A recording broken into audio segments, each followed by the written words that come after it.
we get started with that, or do we need to hold on it there? We could, we have to cover it. So we are holding on it there. Cutlery delegate. Okay, so while we wait for the delegates to arrive, I'm going to share, we're going to talk about a few funding programs that we have. So I have three bankers represented here today. And they were also supposed to send me their specific programs, but only one person responded. So I will share what the person provided me. Where is Dennis? Dennis has disappeared. No, he's on the phone outside. Oh, he's on the phone outside. Dennis mentioned a particular program that sounds like something that some of us may be interested in. So we'll talk about that. And then I'll now introduce our three panelists. We have some initial questions, but if you have questions that you want to provide to them, you can either write it down and hand it to me, or when we get to that point, you'll ask. But the whole point of this is to ensure that we know how to get the funds that we need for our enterprise. That's really all this is about. If you have a business, you're generating revenue already, or you have an idea that's so great that you're certain that will be able to get you to bankable before you even get to your first dollar of revenue in the door. We want to talk about it. I'm a CPA, I'm an accountant, I can support you to get you to that point where they will be able to say, yes, we have the money and we want to give it to you. So that's what this, the entirety of this event is about. So RBC has the Black Entrepreneurship Program, which will give you loans of up to $250,000, starting from a line of credit of $25,000, going all the way to $250,000. And the program can work with co-lending, so that means it can be more than one person on the lending. Then they have, there's one particular one that got my attention. The Canadian Small Business Financing Loan. This is a government-sponsored loan program. I like that, government-sponsored, so it's taxpayers' dollars. That means there's going to be some safety net and some shield built into that. You can buy leasehold and equipment of up to $500,000, and then $150,000 in intangible assets, which is goodwill or working capital. So that's one I found very interesting. So these are some of the benefits. I like that first one. 85% of the loan is guaranteed by the federal government of Canada. That means if you borrowed $1 million and it went belly up the day after, you'll be required to pay up only $150 because the government of Canada will foot the rest of the bill. We hope that's not where we are in, but that's a real thing. Fixed rate principal plus interest, fixed rate principal including interest blended payment. So basically, this sounds like a facility that the government has put up to work around the complexities of being an entrepreneur, and I think this is something that's good to know. Yeah, and then this is how RBC supports. No, this is not an RBC pitch, please. But trust in KG to do this. So these are other things that RBC offers, right, to their clients that will support your business. So I see ADP there. I recognize ADP. That's payroll. I see Moneris. That's payment processing right there. I see Google Ads, RBC Inside, PayPlan. I see Ona. I like Ona is a competitor. I run a company that does something close to what Ona does. I'm not tech-enabled yet, so I can't compete with them, but I can run my mouth. So those are some of the programs that RBC offers to entrepreneurs. Dennis, we were talking about the program earlier on. You do not have any link or documents to share, but I think this program is very important for us to know about. Please, over to you. Dennis is one of our panelists, by the way. Oh, awesome. Well, my name is Dennis. Earlier on, we were talking about the new commerce program we have at BDC, where if you're in the country for less than 3 years old, for less than 3 years, you can get a $50,000 loan.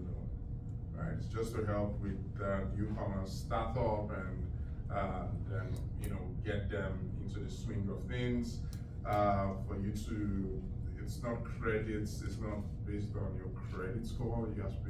You need minimum credit score to do that. But however, you need a strong business plan and you must be able to show that your venture you're going is financially viable to be able to debt service and contribute to the Canadian economy. So yeah, so that's the So that sounds like strictly a bit financial forecast, business plan, no credit.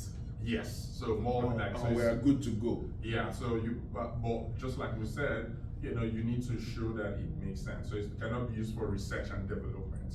You cannot say, hey, I'm taking 50K because I want to go develop an app, because of what's the, we want to understand, like, are you going to start making revenues? Because the idea about it is that once you get the loan, you start paying, right? Mm. So if there's no ability for you to generate the revenues, it might not be the right suited thing for you, right? So it's always that conversation, even though it does not depend on historical performance. We still need to make sure that the business is financially viable, right, for you to get those funds. So you can get up to 50,000. And when you say financially viable, that means that we can make the payments. You can make the payments. It's not that you are generating revenue only. Yeah. You are generating enough revenue to cover your business operations as well as make the payments on this $50,000 loan. That is correct. What's the tenure on this loan by any chance? Usually it goes up to 8 years. Okay. Yeah, okay. So it's a very long amortized. Like the first 12 months is only interest payment. Okay. But one of those things is that you must be less than 3 years living in Canada.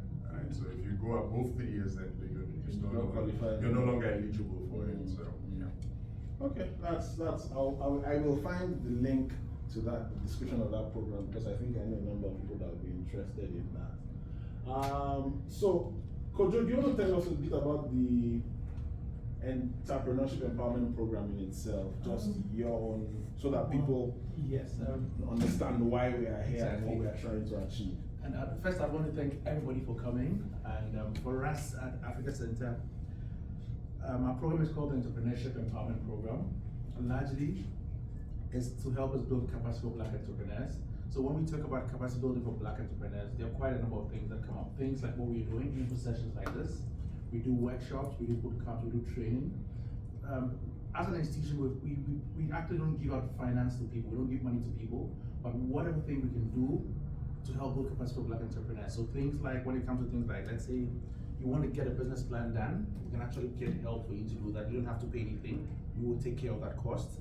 So if you want somebody working with financials, maybe your things like your P&L, like all cash flow statement and stuff, come to us. If we don't even have the capacity, we can get consultants to do that on your behalf, free of cost, as long as you're a Black entrepreneur within that space. So these are some of the things we're doing. And one of the things we actually will be coming up soon is something we call the it's actually a mentorship program we're trying to come up with as well. I know there are quite a number of mentorship programs in the ecosystem already. We are still trying to find something quite unique, something to cover a niche for people. What we've also noticed in the system is a lot of people who are already in business typically don't come to programs like this. It's people who you find in the ideation stage, early starters, the kind of people we see coming here. But sometimes what we realize is people who have already been in business have so much experience they can share with people who are coming. So that's a kind of mentorship program we're actually looking at to see how we can get these two people, marry them, so they can share experiences, so that to help the community. So we've started this program in 2021. Africa Center has always been in Edmonton. It's myself and Bukola. Bukola, can you just wave? So we are together in the Calgary office. So. And through some of these sessions, what we're also trying to do is to let people know who we are, that we are actually in the community to help Black entrepreneurs. So today is not too much about us, it's about how you can secure financing. I don't want to take out the shine. I've sent out my credit card, my credit card. We'll take the credit card. My credit card. I've sent out my business card. I know, right? I know. So maybe after, you can actually contact me by email, my phone. We can actually talk after this session. So at this point, I'll just hand over back to you. Thank you very much. I wish I had a good credit card. I will collect as long as it's a TD one. I'm not gonna. I like your loyalty. Okay, so I'm going to introduce our panelists today. We have three distinguished bankers who between them have more than 60 years in the business. So the knowledge in this room is fairly potent. There's more than enough capacity here. So I'm excited to share their profiles. Gelila has spent the last 22 years, is it 22 or 1 year short? 22 years working with TD Bank, different roles. But at the moment, she's regional manager in charge of business development for the Black community specifically. And she manages everything from Winnipeg, Manitoba, all the way to Victoria Island, British Columbia. So anything that's in this space passes through her workflow, her desk in one way or the other. So really, if you're gonna get a loan from TD Bank as a Black entrepreneur, she's gonna look through it some way. So listen to what she has to say. So without wasting any more time, I want to just welcome Gelila. I hope these are high rises. No, this is the high rise. And the other gentleman that spoke a minute ago, Mr. Dennis Sagbea of the Business Development Bank of Canada. He started in banking, then went to go and get a lot of oil money, and then came back to banking. So he's been there, done that. He's a I'll call him a feature in the community. I see him at this kind of events on a regular. And yes, thank you for introducing me to Gelila. It's been so yes. you need to give me a credit card too, eh? No, give me my business card.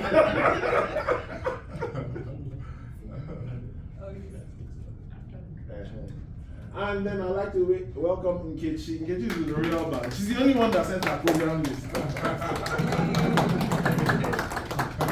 So these are our three panelists representing at least 60 years of industry experience, and they're going to be telling us how to unlock the treasury, how we get that money that we need so badly. It's clear that there are requirements, and those requirements, if they are not met, simply will leave us high and dry. So I think I have about 3 or 4 questions that were sent in.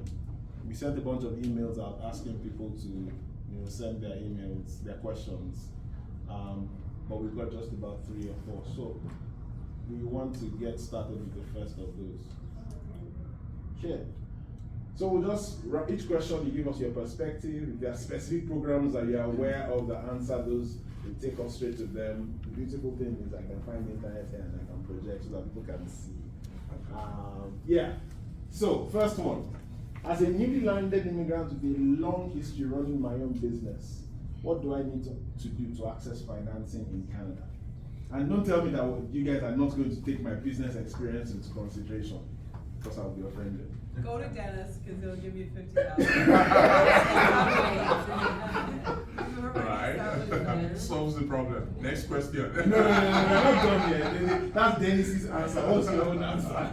Well, I think, you know what, for me, especially as a new immigrant, I mean, most Black people too, whether they're a new immigrant or not, they actually tend to be very entrepreneurial, because, you know what, they sort of going into, like, maybe we're a doctor, maybe we're an engineer back home, and coming here, that skill set doesn't always translate, but what we know is we know how to execute, we know how to work hard, and so most people actually go into business. But I think a really, really great way to start is that business plan.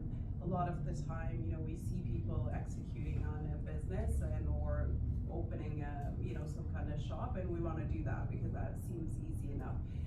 But it is not. And so I think the first place to get started is, you know, really working on that business plan. Like, you know, Kojo just mentioned Africa Center. There's many different organizations that help support and even put you through a program, a number of weeks of training on how to execute that plan. And so I think my recommendation is, before jumping into the business itself, I think that would be a really, really good place to get started. Once you have sort of that lay of the land, you understand what your business is, then going for financing. Because if you have a really great business plan, sometimes the credit is actually, we can overlook the credit. there's a great business plan, there's enough down payment, and we use it. And I think, Keshi, thank you for pointing out the Canada Small Business Financing, that we use projected income to be able to give out that loan. So, so the financing is available, it's just we really wanna understand the business, and so really working on that piece. Will get you. So either way, you cannot escape the business plan, period. Yeah. Kitchen. Well thought out business plan. Yeah, I would like to come to that question from another angle. Still supporting what you said. Most immigrants come here already in their 20s, in their 30s, some in their 40s now. So you already have that experience or career, or you had a business back home, except you're coming here as a student. So we do know that most Black immigrants are coming with a wealth of knowledge, but it's always translating your experience and your skill set into the Canadian value. So how can you add value? Because everything is those skill sets, that business. For instance, we take something simple like you used to sell clothes, you used to make clothes, sell food, make something. In the Canadian context, how do you translate it? So the business plan comes in. The second thing is when my clients come to me and talk about finance, I like to break it down and take a step back. What are you actually trying to do? Because credit, believe it or not, is the easiest thing to get in Canada. Once you can check a couple of things, credit is pretty easy. Canada can offer you access to credit that we couldn't get back home. The question is, what are you trying to achieve? Where are you going? Because for now, especially this year, when prime is 6.7 and your credit is likely to be 6.7 point something, if you are not making a net income margin at least 13%, I will ask you, why do you want to take credit to do that business? So this is just a simple question. So I take a step back and ask you, what are you trying to achieve? How does that fit into the Canadian context? Have you done a market intelligence survey? And we have ways to help you with that in the bank. For business plans, there are the trainings with African Center and all that. But we also have an RBC, just on our website. I can send out a link later. You can go and do a simple business plan, and it can walk you through the steps, and you can spool that out. But understanding the market is different, because second thing that comes up is when you do a business and you do financing, and we'll talk about that later, what are the tax implications for you? How do you pay that? How do you report it? How do you carry that forward? So we like to have a conversation, not just about the credit, but have you talked through the entire process and how this comes back to support your business idea? And while we talk about financing, many people want to talk about credit, but there are other ways to access financing that is not credit. So you have grants, you have venture capital, you have family and friends, and we will walk you through the process of how many of these have you looked at, what have you tried, and the rate of returns and the expectation and the cost of all that has to be taken into account before deciding what is the best type of financing. And when we know that you have, we've narrowed down the type of financing, then we can say, okay, this is the type of credit that is suited to this. So financing is more than just the credit, it's about the entire concept of what are you trying to do, how are you going to run that, how are you going to generate the cash flow, and then pay that finance. My little addition to it is sometimes it's just validating that experience, right? So we see lots of like immigrants show up, like, yeah, I've had 20 years of experience, but it's just like, you remember how like most of us when we immigrated to Canada, they tell you, you say you have a master's in geology, they try to look for the Canadian equivalents, right? Because sometimes like the way people have run cash flows back home, what we call home is different from the way cash flows operate here, right? What I call your catchment area is a little bit different. I might just back from Nigeria, wake up in the morning and open a restaurant, and I've been doing that for 20 years. Nobody has asked you for health True. That's right. You shop in Canada, there's like, no, you need a health permit. Yeah, you can't just be cooking from your home. You can do this, you can do even that. if you're cooking from your home, you need to get the city permit that says you are equipped and you are able to meet the standards. Things, right? So usually, what that happens is that like people say like, wow, but I've been doing this a long time. But basically, that experience has not been validated. Right? So there has to be that, so just like everyone has said, financing is not the issue, but it's also trying to, because we as bankers, we just don't want to put you there, so we just don't want to give you the money, but we also want to help make sure you succeed, right? Because what's the purpose of giving people funds when in 2 months' time they call you and let you know, hey, I can't pay for it anymore, right? What that has done for you is that if that goes to collection or whatever, you set yourself 7 years behind again, right? So that's the little part I just want to add in there. Okay. And I think it's also, especially with new immigrants, I would want to say, it's really making sure that you have explored, especially the banking side, make sure you have talked to your bank first before you sign any contracts. The number of people that come to me after signing a lease and they have no down payment, they have no, like, we still need you to have a little bit of your own cash injection, regardless, whether you're new or, you've been here for 20 years. We still want you to have a little, your own injection. I've got skin in the people, game, huh? yeah, we've got people that have signed leases, and this business plan is really not a well thought out plan, and so we will have to say no because it doesn't make sense. So it really is about doing that. Research is gonna be key, working with your bank, whether you're with TD or RBC, really working with your bank. I'm the first one to say go see Dennis because he's the right person in this space. Or if I can't do it, I normally reach out to my other banking partners, RBC, BMO, and say, hey, like, do you have something that will work for this client? And that's why it's key that we work together as well, because somebody might have a different appetite for that credit. But I think it's about the advisors that you have around you when you first are starting. And it can't be your neighbor because you don't know what their experience is. Could I add something? If I am a banker, but I just wanted to add too that you might want to be organized as much as possible, because sometimes when you just come into Canada, you maybe don't understand that paying CRA is important, so you're like, yeah, whatever, or I don't know. You don't understand the tax implications for your business being in existence. You don't understand that your reputation matters, your website, having a website, like being a credible business. Like, can someone find you anywhere if you're planning to set this whole thing up? Like Dennis was saying, if your business idea is coming to Canada, what is the equivalent to it in Canada? And going to writing your business plan, who are your competition? Do you actually know who you're competing with? Do you know maybe their value, their brand, and what they bring to the table, and how you separate yourself from that? But you need to be organized. I've written a deal for somebody who's a new immigrant to Canada under the Black Entrepreneur Program. But under that program, we are trying to accommodate, but again, within reason. So someone showed me, I have land titles. I may not have a down payment, but I have my land titles. These are the interpretations. I don't have them here, but I do have these assets back home. I can verify those because I understand the language. I understand that a lot of African people have assets there. So yes, the jurisdiction is not Canada, but does that speak to the character of the borrower?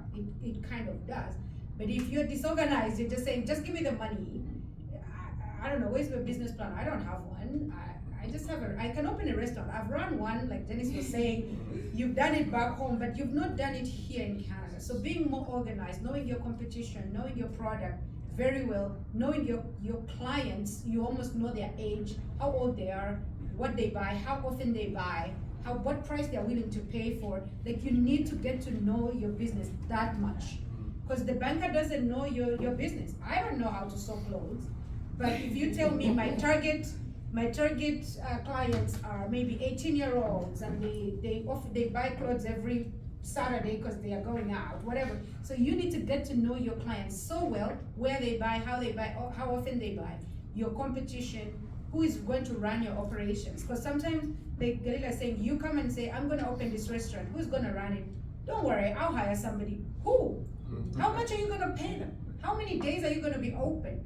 We don't know, but you're just kind of making it up. You're like, this is what I want to do. So the business plan helps you to zero in to understand that, what your business is, who your competition are, who is going to run your operations, how much money do you project to make, and is it even realistic? You're going to open your shop and you're going to make $1 million in the first year? How realistic is that? So again, we just want to you wanna tease out some of that information and be a little bit more organized so that we can support you with with realistic information, right? So that was the only thing. So I think what I'm hearing, one thing I'm hearing very loudly from what the four of you have said is, it's not about the financing first, it's about the business. Do the research, do the work. I remember the day that Tyra and I had a meeting with Nkechi and Immaculate on this matter, and I think we spent an hour talking about the fact that we need to do the work. A business is not just the sales that you made or the expenses you incur, the taxes you pay. It's a clear understanding of the markets that you are playing in, the value that you are looking to deliver. Who's your client base? Can they pay? Can the client base you've identified pay? Or do they have somebody that's going to pay on their behalf? Right?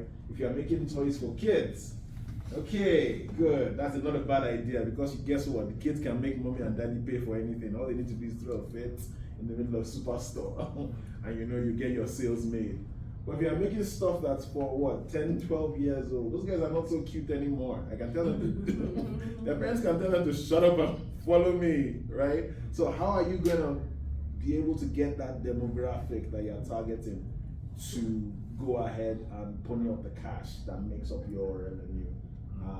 So it's critical that we do the research, Fantastic. Can I just finalize that point? Coming back to the fact that credit is very accessible.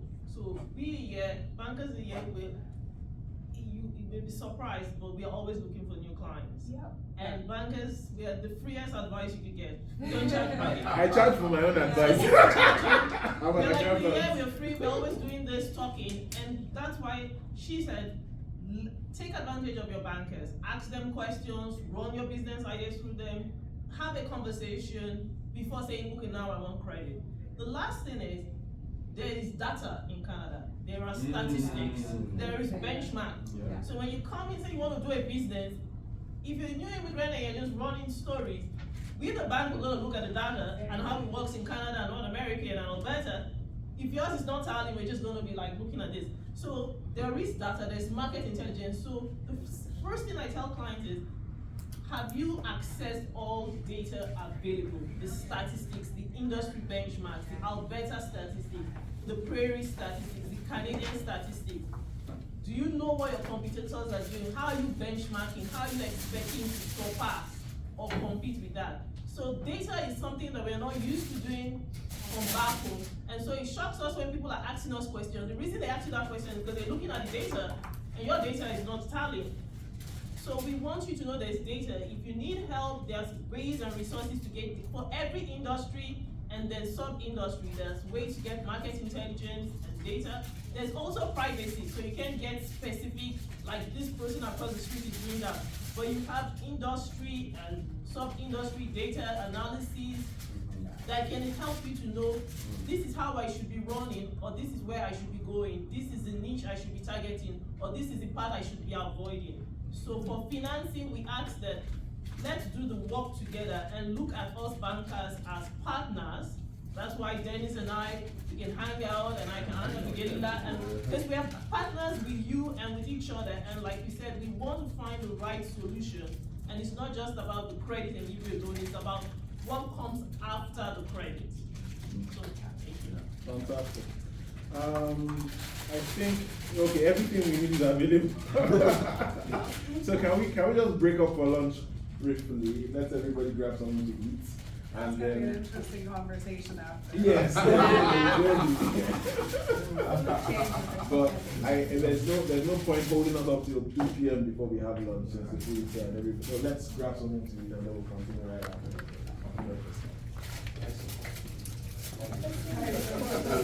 That in making a decision to lend to a business. Now we've had this huge conversation about research and understanding your business first, being the first thing you do before you talk about funding or financing at all in the first place. But as lenders, when you sit on that side of the table and somebody says, and a deal comes to you, what exactly are you looking for that will make you say this is a go or a no go? Okay. So lending and borrowing is like putting pieces of a puzzle together, right? So it's making sure, if you're doing a puzzle and one piece is missing, it never complete. So it's always about putting all those pieces of that puzzle together. And so for us, the lenders, we're looking at what I would call macro factors and then micro, right? So macro factors, we start with the industry. What industry are you wanting to go into? What's been your experience in that industry? What's attracting you to that industry? What new are you going to put in that industry? What are the risks of that industry? Is it illegal? Is it legal? Is it an industry that's on the downward path? Is it an expanding industry? What's the room for growth? So we look at all those macro indices, and then we put the company itself in the micro lens, and like, okay, now this company, how old, how many years, what is it that is new you're gonna do, who are your customers, do you have specific competitive advantages? We bring it down now again, sub-micro to management. Management stands for shareholders, like who owns the business, what's their character, what's their credit history. Then we come to who's going to do the day-to-day running, because sometimes as entrepreneurs, you're not the one staying there, you're just having the share capital, you're just injecting equity once in a while, do the big decisions, but you need to have somebody day-to-day. Is it the same person? Is it your wife, or your kids, your brothers?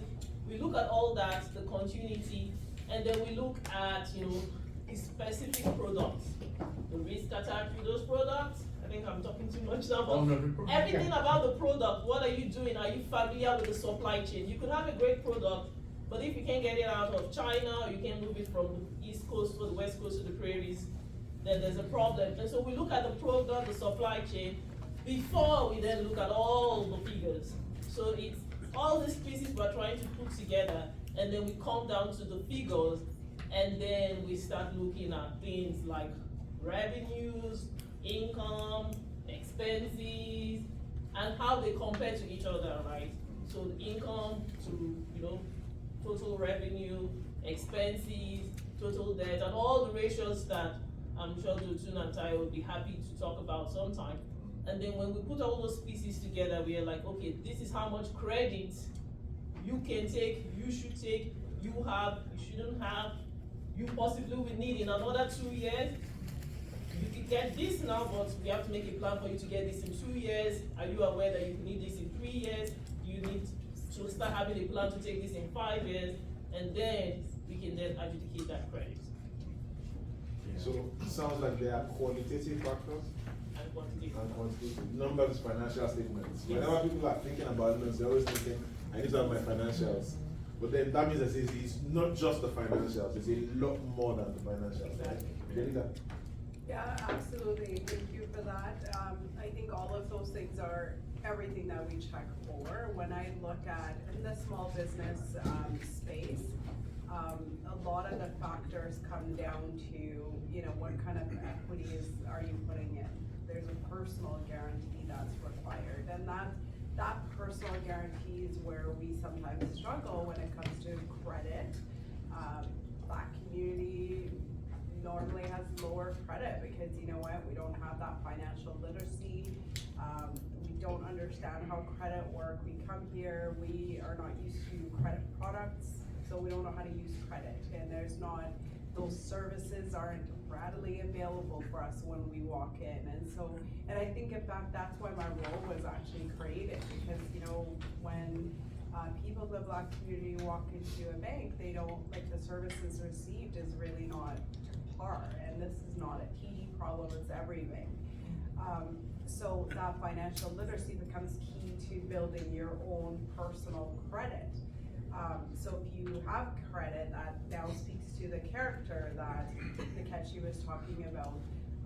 If you have that credit, then now you can provide that personal guarantee. We're doing everything we can to help support, especially small businesses, up to the 250 program that we're talking about, where we're trying to make sure the qualitative measures, the numbers still have to be there, but the qualitative of credit, and how is this person's credit, why doesn't this person have a net worth, so on, those things we can actually really advocate for in our new program, or in the program.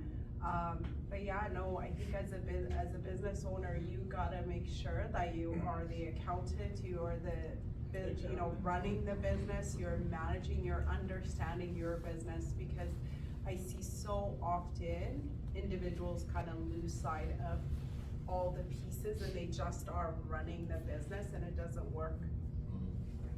For me, And that's what we look for, is like that business model that you have. What does it look like? So if I'm asking you questions around your business, maybe it's an existing business and you don't need a business plan. But if I'm asking questions around how are you going to operate it?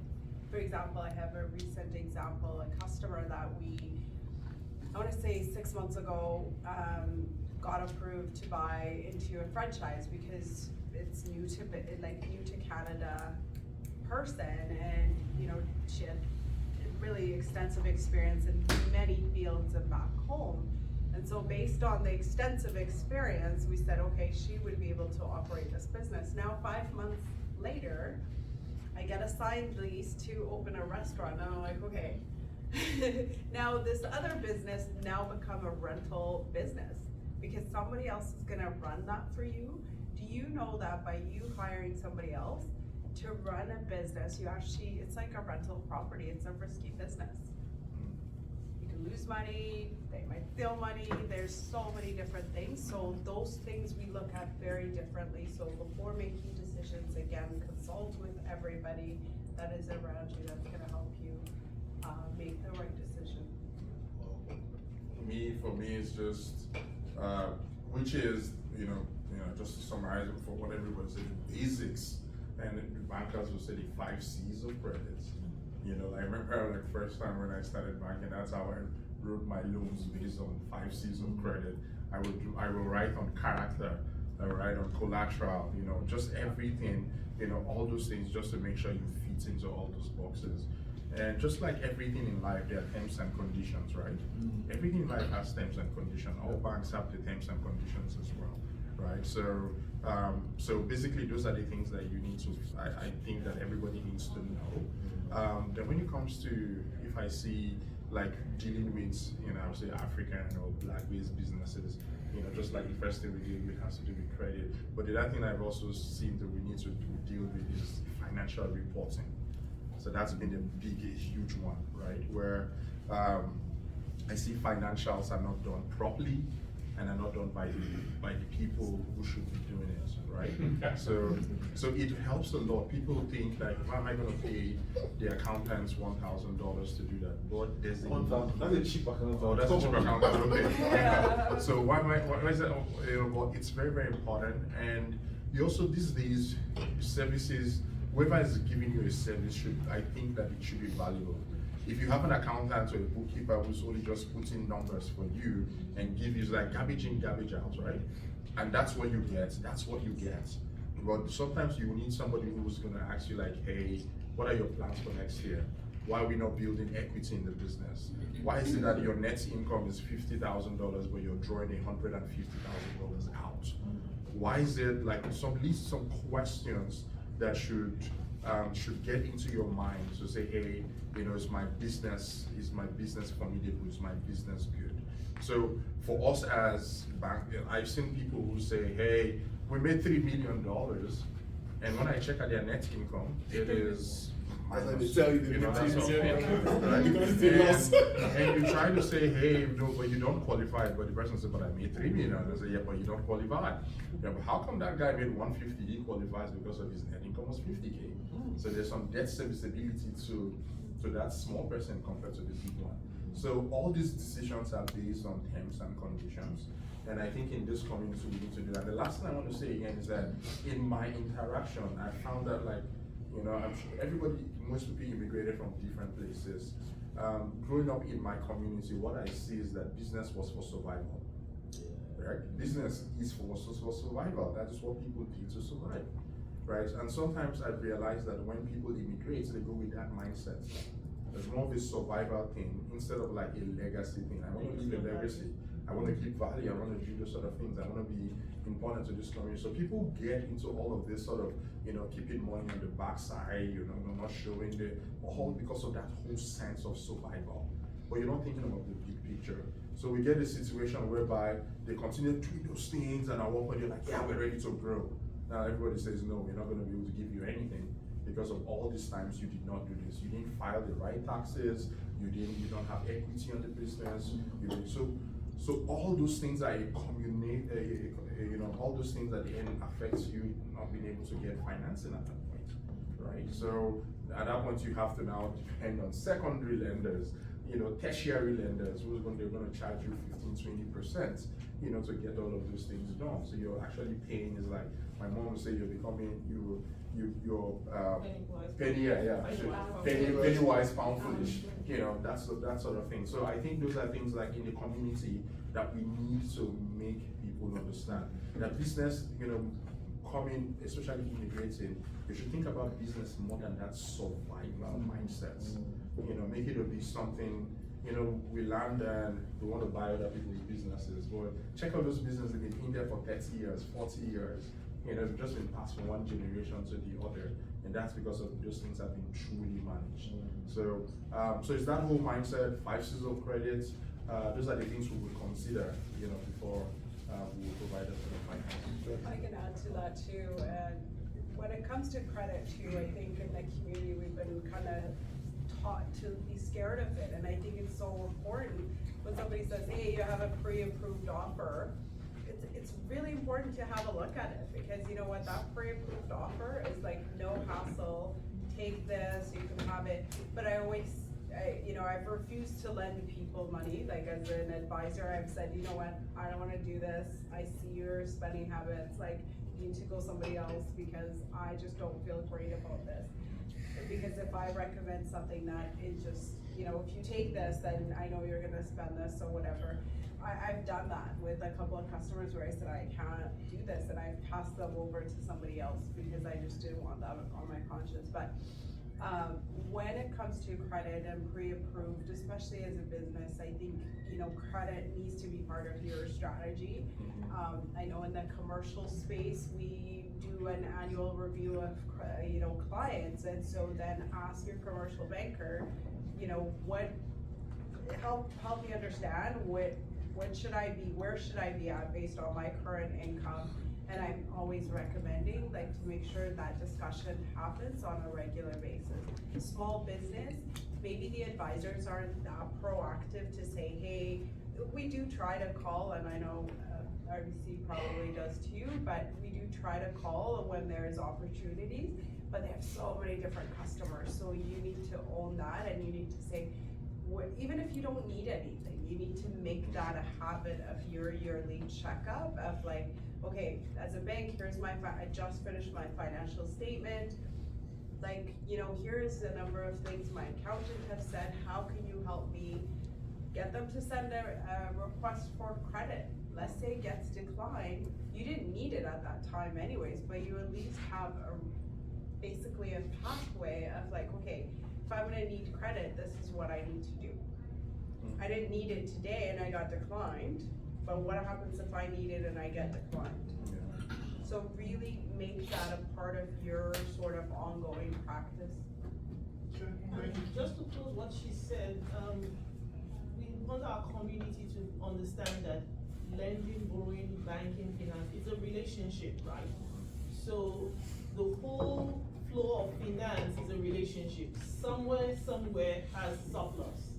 And then we as the bankers or whatever type of financier is the intermediary passing it to who needs it. And so that money has to go around, it's a relationship. When you come into finance understanding I'm part of a link, I'm not just to take, it's a circle that has to go around. Someone has that money and you entrusted that to the bank has to vet who they're going to give it to. And until you pay that back, you're still liable to respect, as Dennis was saying, terms and conditions. And what we do is have the conversation. So lending, I always tell people, lending is about communication. And I think until we'll know how do we communicate our needs, what I'm trying to do, we'll kind of keep having challenges. It's about communicating. This is what I'm having. When you have trouble, as she said, annual review or before the annual review, be proactive and say, this is what happened. I didn't plan for this, but this happened in my business.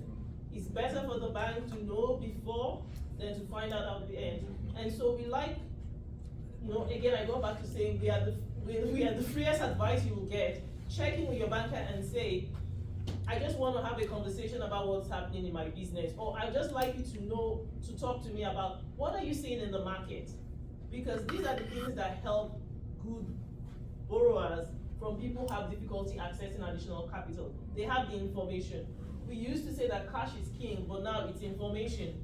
If you have the right information, one credit application will not go through and another one will go through because you have the information, you are communicating properly, you have had the conversation, and so it may be the same amount and the figures may look around the same thing, but when you dig deep, it's a completely different scenario. So I like to end by saying we need communication on what you're trying to do, what's going on, what you expect, what you didn't expect, what has suddenly happened. Okay, what do you plan to do now that this has happened? And then we can work with you. Because as we all know, as we saw in 2020, some things can happen that we never planned for. Yep.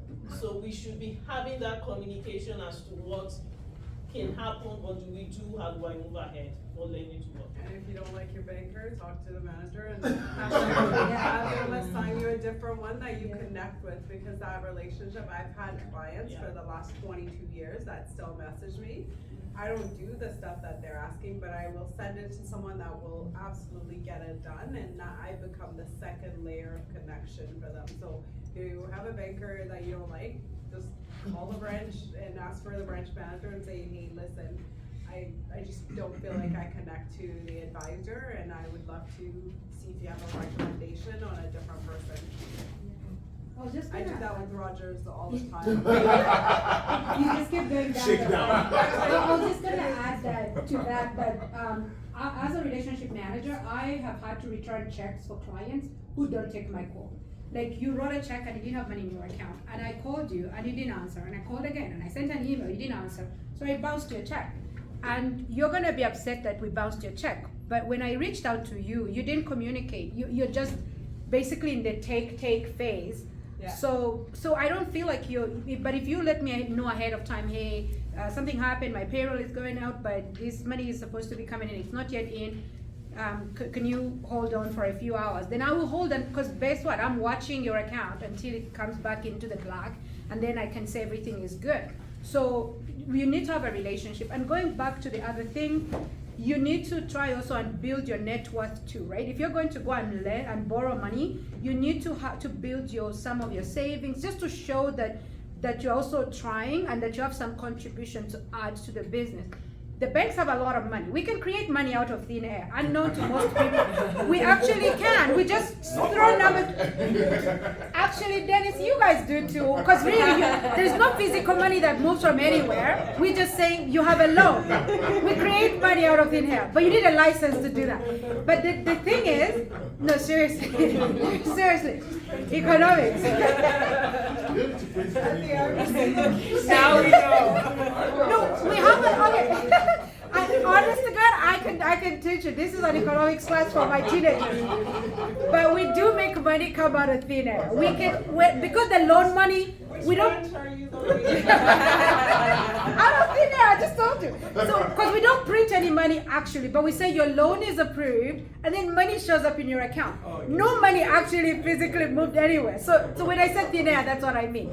But you still have the debt. You still owe. And then you take the money out of your account and you physically go do stuff. But what I mean is you need to try and build your net worth, because we could almost say we can give money. You come for a loan, million, we can give money, but you have to qualify. So the criteria is what's important. But it's important for a lot of black entrepreneurs. Every dollar they make, they send it back home. Every dollar they make, they send it back home. They build structure. They give their sisters-in-law school fees. Everybody, the whole village is going to school on their money, and in Canada they are broke. So now you come for a loan of 1 million and you don't have $1 in your bank account. You need to also try and build your net worth too, so that you're showing you have some skin in the game. Like, we want to lend you money, but you can't also ask us to pay for your rent and your house and your baby's formula. Like at least show us that you've done some part, and then we also contribute. So every bank will ask for that. And the other thing is, a lot of black entrepreneurs, they multi-bank. So they will go and get a $20,000 TD loan, and then they'll come to me and say, oh, now I want $350,000. And then I find there's a GSA by Toronto Dominion for $20,000. So you have to realize that it's important to have a relationship, because now Royal Bank cannot give you $350, because you took the $20,000 from Toronto Dominion. And some clients are like, but it doesn't make sense. I only took $20,000. It does make sense. You took their $20,000, and so they registered a lien against your business. So now you either have to go and remove that lien, or you have to go back to Toronto Dominion and get the loan from there. But you've already been working with RBC for 3 months or something to try and get this deal done.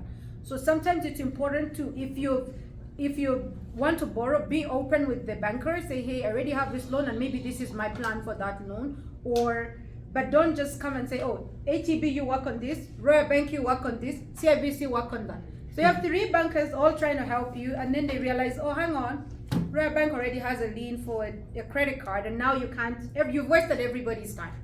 Next time you go back, people will kind of be like, yeah, here she comes again.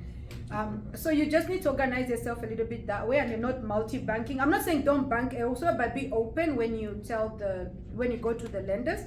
Tell them maybe, especially if you have credit, any credit anywhere, most likely you have given your business, they've registered a lien against your business. So you need to tell the lenders openly about that. And the last thing is that when you are doing your projections, it's important to show us the numbers, because we're looking to see, will you have enough assets to pay in the short term? Will you have enough assets to pay your loan in the short term? And will you also have any other debts? Would they be covered? And then we look at, of the debts that you have, how much of it is actually buying tangible stuff? So it's not paint on walls and drywall. How much of the debt you have is something that someone can sell to get the money back? We look at that, and then we look at how much money is left, like what he was saying, the net income. You could make 3 million and have negative net income. And a lot of Black entrepreneurs, when they go to the CPA, just make it so I don't have to pay CRA any money.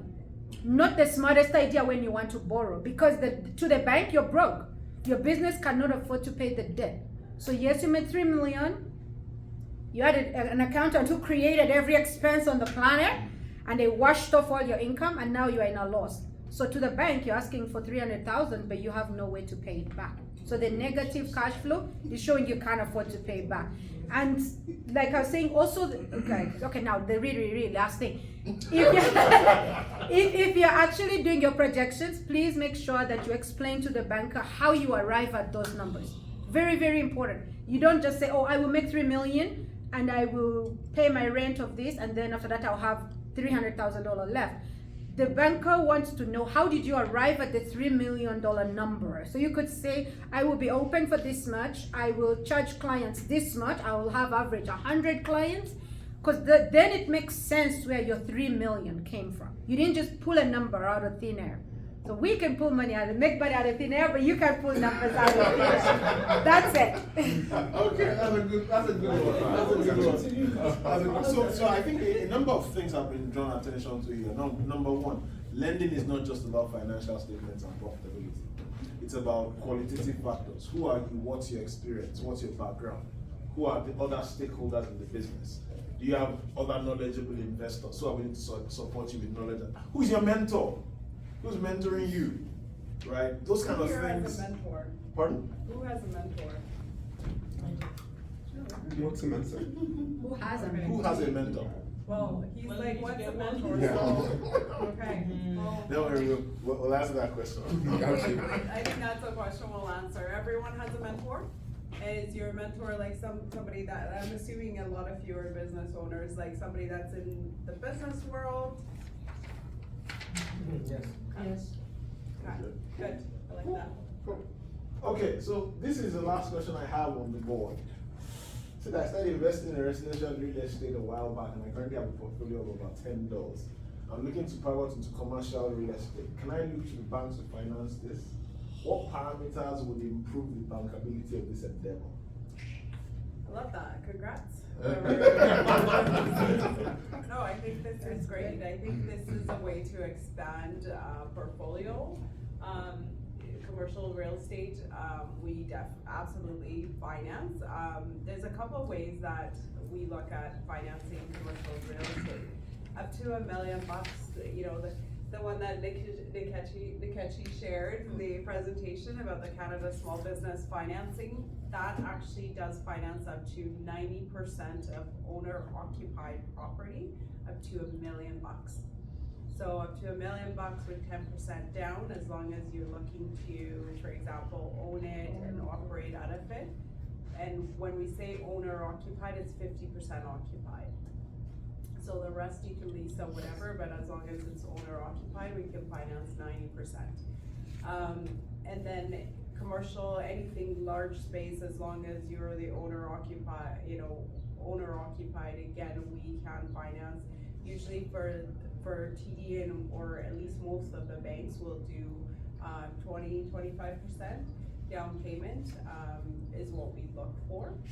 And Dennis will have something else to say, I'm sure. But yeah, so we look for 20-25%, and then if it's a rental property, in the commercial space, then we look at about 30-35%. If you're looking at residential building to rent to, like, I guess an apartment building, right? So those are interesting. I had actually the pleasure of financing many of them. They're interesting in that it's really important that you look at, first of all, you get all the information you need from the actual apartment building. We need the income, we need the rent roll. I mean, the upfront information that we need is just crazy. We need the utilities, we need everybody's rent, so you need a lot of information. So be prepared to ask for that information. I've had clients go, because we are asking for a lot of information, they go somewhere else, they pay 2% higher than what we're charging, and they will just finance it. So it's really important to ask for the information, because we ask because we want to make a decision and we want to make sure that it's actually worth your while to be able to finance it. But we will finance residential buildings, anything over 5 doors, I think 5 units, is considered, it goes into our multi-unit residence. But yeah, we'll finance it. I think again, that's about 20-25%. But there is a CMHC component where you can put less down payment, so. But it all depends on what it is. Yeah. From my perspective, I would, if this was a BDC, first of all, BDC, we don't touch residential, so we don't do anything residential. We would do only commercial. However, a couple of things comes to play. It's got 10 doors. All those 10 doors registered under a corporation or they're held personally. If they are held personally, they actually add to his personal net worth, or maybe even liabilities, right? So it's not business, right? So that whole 10 doors can only account when we're looking at his net worth. However, if it's held by corporation, and whereby they kind of record revenues and all that, basically you're building some sort of financial history for that corporation. So if that corporation was going into commercial real estate, there's some sort of history under that commercial real estate company. We could say, hey, this has been the revenues over the years, these are the assets held, that sort of thing. We'll look at that and go to it. But however, too, when you're going to commercial real estate, it depends on what you want to use it for. Is it going to be owner occupied, or is it going to be investment real estate? If it's going to be owner occupied, then it's going to be based on the fundamentals of how you're going to pay back. Can your business debt service it, or we use one of those programs, the CSBFL and all that. If it is an investment real estate, so we would, for commercial, we want you to have a tenant. You need a lease, because that is based on how you're going to pay back these people. So we want to make sure that lease is in place. We want to make sure that at least there's a minimum of 5 years. If there's 5 years, we want to look at that, and just to be sure that your lease can cover the commercial real estate. Nobody's going to stop you from buying it. You go ahead and buy it, but there has to be that fundamentals of the business being able to pay. Yeah, and sometimes when people want to do this, I want to always talk about risk, right? You can sign a 5-year lease. The business goes out of business in 2 years. Yeah. Right? When they go out of business in 2 years, you need somebody to take on the space to pay. So when we have these conversations with people, I just want to show scenario A, scenario B, scenario C, and think about before they happen. If this should happen, what do we do? you want to have that because, like, especially you have lots of commercial real estate out there where people are paying but nobody's occupying. So that money is coming from somewhere, right? It's coming from somewhere, so you need to think about it. If it doesn't happen, what happens? People declare bankruptcy, so many things like that. So while I enjoyed it, is prosperous, but for me on that, from the bankers are like, hey, what are you doing? We'll do, like BDC will do 85% on a investment real estate. But depending on the city, we'll do 85 in Calgary. If maybe we're in Ledridge or Redgedale, we'll do maybe 75. So depending on how further you back up like a metropolitan, like city, any kind of your leverage also decreases as well. So in conclusion, yes, this can be done, but I want to say the person should think about it again. Those 10 houses, where do they count? Are they counting to him personally, or they're counting to the corporation? So the more you have in the corporation, the more the history there is to leverage on. To leverage, they can leverage on that. Yeah, because if they held them personally, like sole proprietor, it's still personal. Even though you're thinking about it, it's still personal. So. This is also when you diversify with banks, because after 9, I think it's the maximum that each bank will probably finance is 9 of the president. So then you're allowed to go outside of the, go to RBC. So let me add my thoughts on this question. I'm a relationship manager, commercial relationship manager, and just this week, today is Thursday, I've already had 10 clients come to tell me I want to do commercial real estate. And each of the 10 clients, after like 1 hour of talking to them, they were talking about 10 different things. So what she's talked about, what he's talked about, it comes down to what exactly do you want to do? And so, because my job is a relationship manager, I try to always, break down the pieces and look at, and this is RBC's way of doing things, is what are you trying to achieve? Because what you're trying to achieve will come down to, did you hold them in personal, the 10 houses, 10 doors, and do you intend to hold this in a new company or the same company? Who is going to be managing it? Do you have another full-time job? Do you have another full-time business? Who is going to manage this commercial real estate? That's your first one. What city? What's the population of that city? What's the occupancy rate of that neighborhood? There are things that we need to look at. The building, the appraisal, the market value, the environmental. A lot of people want to go into commercial real estate, but in commercial real estate now we're looking at environmental factors, because you can see a building, it's like, oh, it's for sale, I want to buy it, I want to rent it out. And then when you come to us, we talk about things like, we need to know, was there a factory next to it that could have created some environmental damages? You don't want to take on a building like that. All the figures will work, like literally all the figures will work, but you're walking into an environmental liability. So some of these things we look at, because we look at the relationship. We are not just about giving you the money and you're walking away. When you take a commercial mortgage, you're likely looking at 10 years, 15 years. We want to be sure that in 15 years, you're still happy, you're still proud of that transaction, you're still happy with RBC, and you are happy that you bought that for yourself or your family. So we look at those things, and then we can do 75%, sometimes 80%, depending on the type. In terms of lease, again, is it a single tenant? Are they multiple tenants? The quality of the tenants? These are some things you need to be talking about. You need to be knowing, how do you vet your tenants, right? Like vetting tenants for residential is different from vetting a tenant, a commercial tenant. Is it a strip mall? Is there an anchor shop, right? Is there going to be one anchor and then other smaller shops? Is it just small, no-name businesses?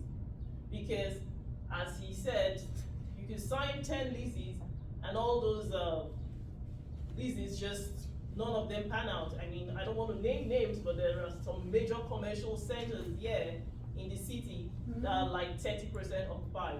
After 1 year, all the leases expired and they were not renewed.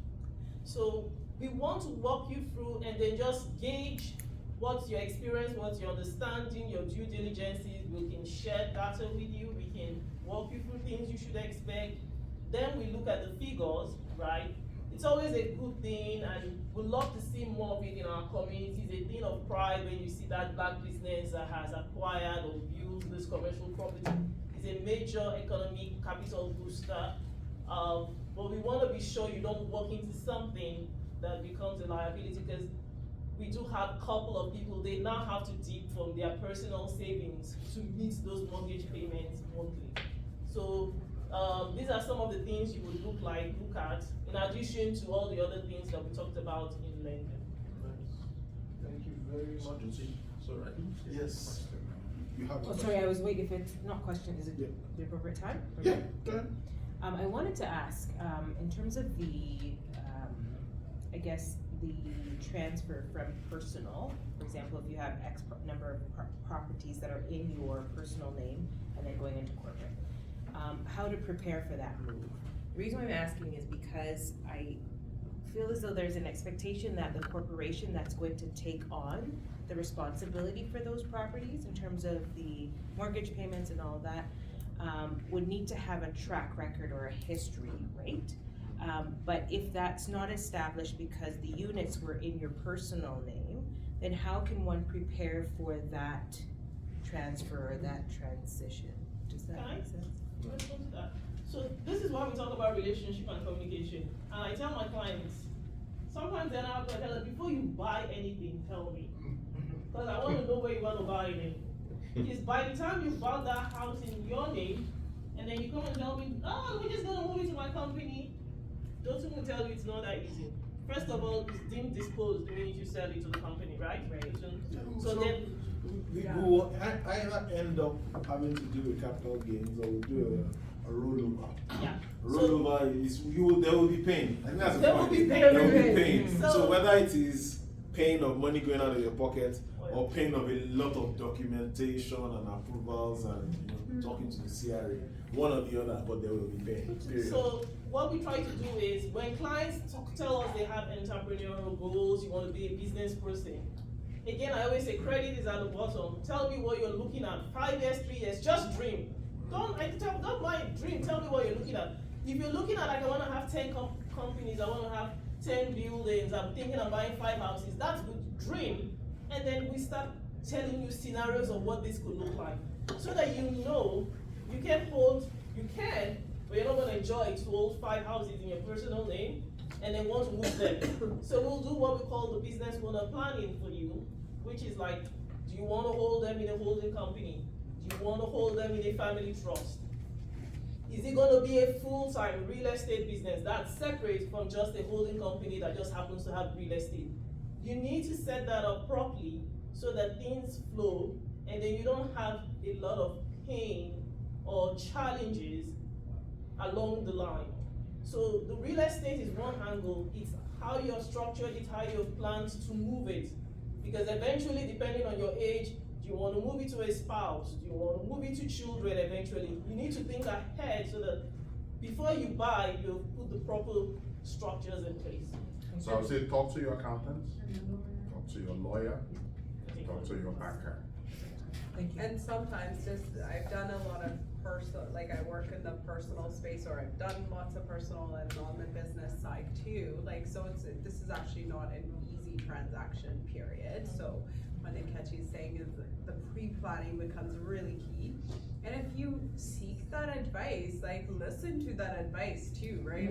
I think that's you know, I think in our community, if I can say so, it's like we seek advice, but we don't necessarily follow that advice. And I think we need to respect, hey, here's an accountant. Like again, you need to change that person if you don't connect with them.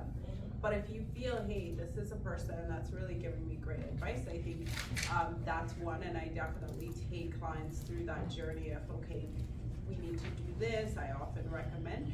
But if you happen to have a property from a banking side, again, need to talk to your accountant to see what the tax implications are, because that's, again, another scenario.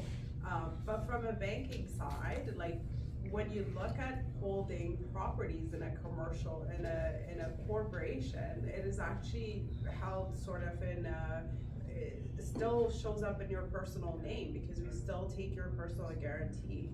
There's hardly ever that the corporation actually can't even do it. That corporation becomes a holding company, and the mortgages show up under both names. So, you know, people try to do it too. I think you can do it on a larger scale where there's big corporation, lots of cash flow. We don't really have too much risk to give them a loan to be able to buy all these properties. But when it becomes a mortgage and you're also interested in the personal mortgage rates, because the commercial rates or the commercial loan rates are very different. We can finance that same house in a mortgage or a business loan, but the rates are like different, and people want this, Not but that. here.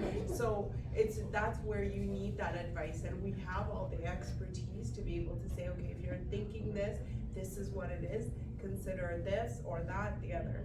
So, but we can hold in a holding company giving you a mortgage rate, but that then becomes, it's more like a personal type loan under a company, but it's held under a company. And one thing I just came to my mind is that when the way the banks look at transfer between corporations is two different things. Like sometimes you can have like, I'm the owner of both corporations, I want to transfer between this and this. It's not just like I'm just handing over the bottle of water. You still have to be qualified to do that. So we find this to be like, why are you asking me all these questions? It's still me. I know it's still you. We know it's still you. With your quality, that corporation still needs to qualify for that loan, right? So you know, and sometimes, and to be honest, like people always have those issues. Why are they asking me for this? Why are they asking me for that? You know, so what I've come to teach myself and let myself know that everything is based on terms and conditions, right? So my bank might ask it, this bank may not ask it, but it doesn't mean that they are wrong. Everybody's right in their own way to ask for what makes them feel good, right? So people I just most want to say that.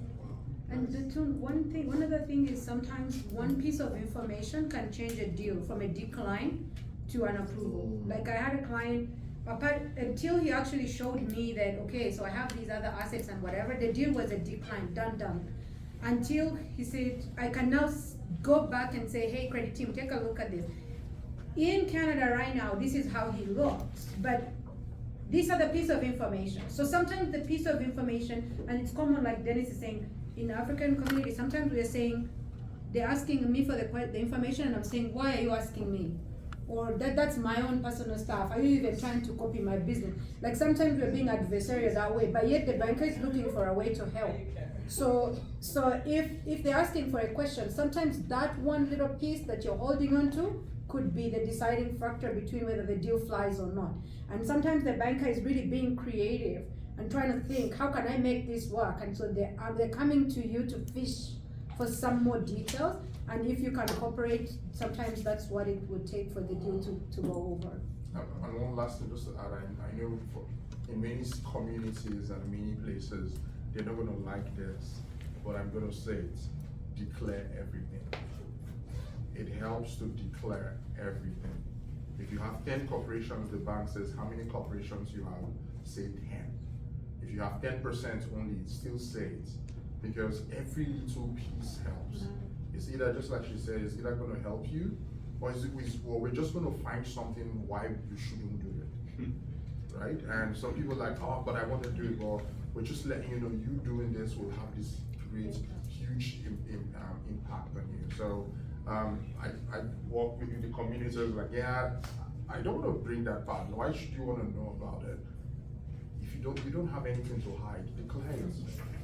Just declare it, like, and this brings me back to, talking to the community, whereby like, it's something that's like, we get used to like, I want to hide it, I don't want anybody to know, like, so what benefit is it to you, right? So we just need to know that information to help you.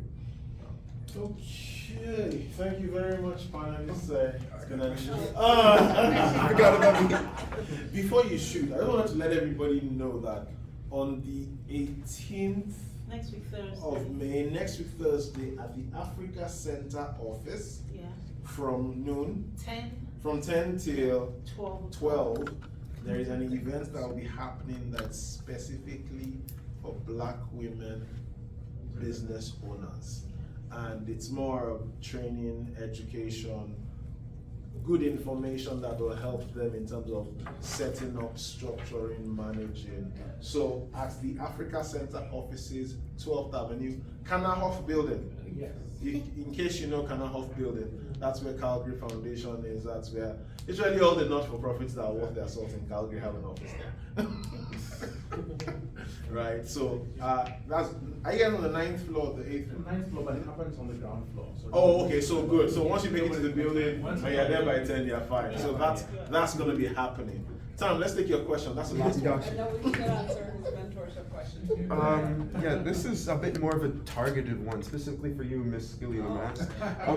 You've been an official representative employee and professional with TD for just over 22 years from what I understand, along with spending like 4 to 5 years getting your bachelor's in economics. So now that you have quite literally decades of experience, do you feel there's anything in your past you could have done better to possibly expedite the process leading to your current success? Or better yet, do you have like words of advice for the newer generation of upcoming future financial and accounting professionals such as myself?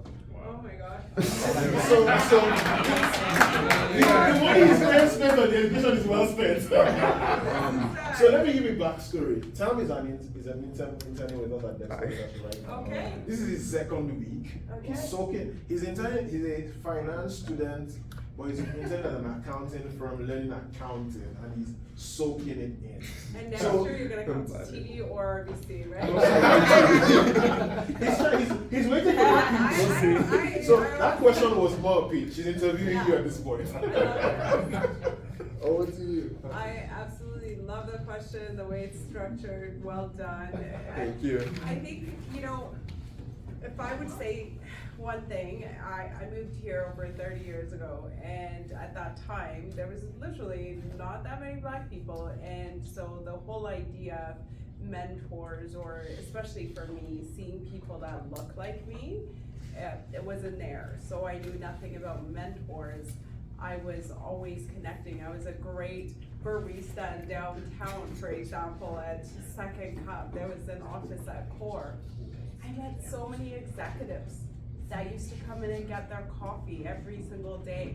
But I didn't understand how to create those networks. I wish I had done that. I wish somebody had said at that time, hey, you know what, this is so important. This is how you do it, but we didn't, that was then.